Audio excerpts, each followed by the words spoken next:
What's going on, guys? Flickify here, and welcome to another career mode player review. Today we're taking a look at Luke Shaw, one of the bigger names in last summer's transfer window, so I thought he would be a good player to review. Of course, if you guys are enjoying this series, let me know down in the comment section below and leave a comment on whatever player you want me to be reviewing next. I've got a new batch of simulated players. I've been doing that over the last couple of days, so they should be coming out here pretty soon after a couple more reviews, so get ready for that.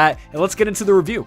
At the start of career mode, Luke Shaw begins with a 75 overall rating at 18 years old and an estimated value of 1.8 million. If we move on now to his player information, you can see he's 6'1", plays the left back position, and he is left-footed, high medium work rates, and 2-star weak foot coupled with 2-star skill moves. If we move on now to his traits, you can see they do not exist, and his specialties are non-existent at the start either. But we can see from his attributes that they're pretty well rounded. You can see the physical attributes are for the most part in the upper 70s, lower 80s, mental in the upper 60s, lower 70s, and technical for the most part in the upper 70s. So I think his attributes do outperform his 75 overall rating, especially the ones that correlate well with his position. But let's move on ahead and see what he looks like when he's 30 years old.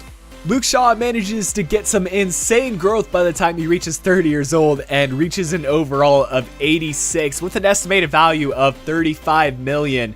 And if we move on now to his traits, they still do not manage to grow over the course of career mode, but he does manage to pick up a couple of specialties, including the tackling and tactician specialties, really nice ones to have for his position.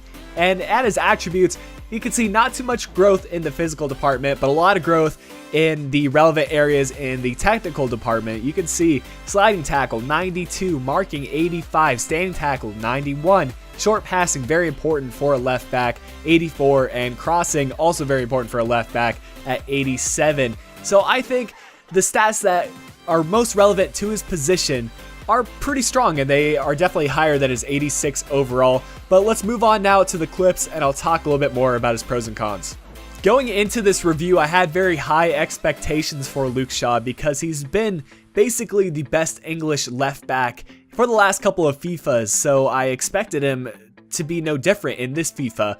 And in terms of just defensive efforts, he definitely performed up to my expectations. He had great tackling, his height's very good for a left back, and he has great work rates and positioning. So he was able to move forward and cross the ball in. That's another pro for him. He is great at crossing and sending that ball into the dangerous area. But for me, a couple of cons was his pace, especially after reviewing some faster left backs and right backs.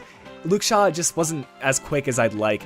And as well, moving forward, his attacking could be a lot better, especially his finishing. But to be honest, how often will you have to have a left back or right back taking shots on goal? So overall, I'll give him an 8.5 out of 10 rating. And I hope you guys did enjoy this review today. Let me know if you've used Luke Shaw, what you thought of him. And of course, subscribe to the channel, leave a like on this video. And until the next review, this has been Flickify. I'll be talking to y'all again soon.